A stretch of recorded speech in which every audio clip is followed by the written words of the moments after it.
Bonjour Olivia. Bonjour Thierry. C'est un plaisir de vous retrouver. Mais oui, toujours. Bon, avec 3 livres à mettre dans votre valise si vous partez ce week-end. On va fêter l'anniversaire d'une grande dame. Est-ce que je vais oser dire une vieille dame? Elle a 130 ans, c'est la Tour Eiffel. Oui, et je vous ai trouvé une bande dessinée, parce que je sais que vous aimez les bandes dessinées, spécialement pour d'un personnage éminemment romanesque, et qui fait que vous ne regarderez plus la Tour Eiffel de la même façon. Dorénavant, à chaque fois que vous la verrez, vous verrez un A. Parce que Gustave Eiffel a toujours été éperdument amoureux de sa cousine Alice, et que c'est un A qui a inspiré cette tour Eiffel. Ils grandissent ensemble.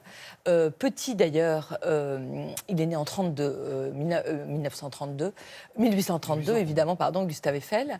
Il a une enfance pas très rigolote parce que sa mère est un vrai dragon. Il est très très mauvais élève à l'école.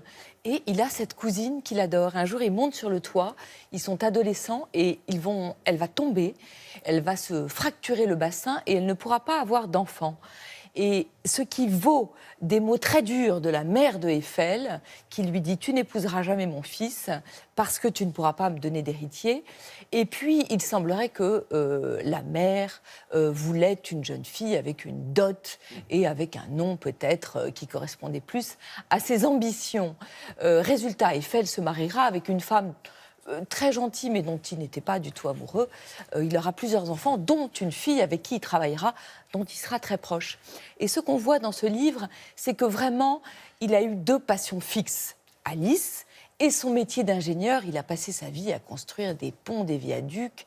Évidemment, la structure de la Statue de la Liberté. Et c'est à cette occasion qu'il rencontre Victor Hugo. Les 2 hommes avaient tout pour s'entendre. Ils étaient tous les 2 républicains, idéalistes, laïcs. Et c'est Victor Hugo qui lui dit « Il va y avoir un concours d'architecture pour l'exposition universelle ». Et c'est comme ça qu'Eiffel a d'ailleurs une longueur d'avance. Et dans le livre, on voit un jour un de ses assistants arriver avec les plans de la Tour Eiffel. Il a fait un dessin. Et puis Eiffel le trouve très moche. Il le jette à la poubelle. Et puis il le reprend. Et tout d'un coup, il a l'idée de transformer ce pylône en un A. Et c'est comme ça que tout a commencé. L'inauguration est géniale. Je ne sais pas si l'histoire est vraie, mais vous avez le banc et l'arrière-banc en bas de la Tour Eiffel. Et puis, évidemment, il n'y a pas d'ascenseur à l'époque. Le président du Conseil dit « Ah, je ne vais pas monter ». Et il laisse le ministre de l'Industrie et du Commerce monter à sa place, qui s'arrête au premier étage et qui dit au directeur de son cabinet « Vous allez monter, vous, parce qu'il faut monter tout en haut, tout en haut ». Qui s'arrête au 2e étage et qui dit à un gars qui passait par là quasiment, il lui dit « Vous êtes qui ?» Et il dit « Je suis l'assistant de votre secrétaire ». Et il dit « Montez donc ». Et c'est donc l'assistant du secrétaire qui remet au dernier étage la Légion d'honneur à Eiffel. C'est romanesque, c'est extrêmement bien dessiné. Je trouve que c'est une histoire magnifique et j'ai vu que ça allait devenir, je crois, un film avec Romain Duris dans le rôle titre. Voilà, il y a une déclaration d'amour dans Paris, c'est la Tour Eiffel. Ça, c'est magnifique. C'est bien, vous voyez, on la regardera plus pareil. Ah oui. On va maintenant parler d'une affaire qui a ému toute la France, évidemment, l'affaire Vincent Lambert, avec un livre nommé « Après ». Qui raconte le choix d'une mère et la douleur d'une fille. Oui, parce que vraiment, vous savez, les livres, je trouve, nous aident à comprendre l'actualité. Et en regardant les articles sur Vincent Lambert, je me suis souvenue d'un livre que j'ai lu en janvier, qui s'appelle « Donc après » et qui est vraiment l'un de mes livres préférés de l'année. Niki Djemel, elle est australienne, elle est belle comme tout. Elle a écrit plusieurs livres, c'est une pétroleuse de l'écriture. Le livre commence, c'est un récit par la mort de sa mère. Elle est sidérée, elle est anéantie, comme tout le monde, à la mort de sa mère, mais encore plus parce que sa mère est morte dans des conditions mystérieuses. Sans doute, elle a choisi de se suicider ou de s'euthanasier. On ne sait pas quel terme employer, mais elle a choisi d'en finir. Et puis parce que Niki Djemel avait une relation avec sa mère complètement passionnelle. C'était une mère flamboyante, volcanique, abusive, passionnelle. Niki Djemel a une très jolie formule. Elle reprend une citation de Garcia Marquez qui dit qu'on a 3 vies. La vie publique, la vie privée et la vie secrète.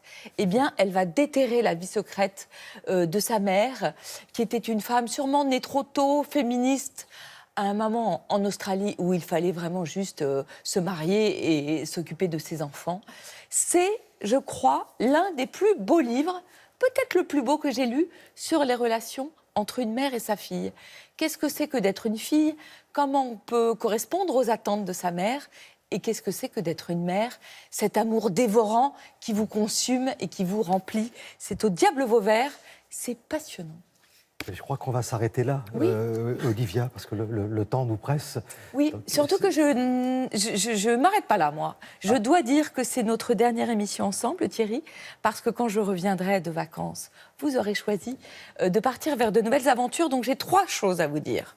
Primo, je vous souhaite d'être follement heureux dans votre nouvelle carrière d'acteur. Secondo, je voulais vous remercier parce que votre écoute, votre bienveillance, votre curiosité fait que quand j'étais là face à vous, eh bien vous me portiez et vous me donniez vraiment envie d'être la meilleure. Et quand on cherche un mot, quand on savonne, vous étiez toujours là pour vraiment nous remettre dans la bonne direction. Merci, merci, merci. Troisièmement, j'attends votre 2e livre avec impatience. Parce que Je suis née à 17 ans était vraiment une très grande réussite et que vous avez, selon moi, tout ce qu'il faut pour être un grand écrivain, c'est-à-dire la sensibilité, la lucidité et le goût du risque. Je compte sur vous. Bon, vous savez, ça tombe bien, là, il y a marqué sur ma fiche, pub.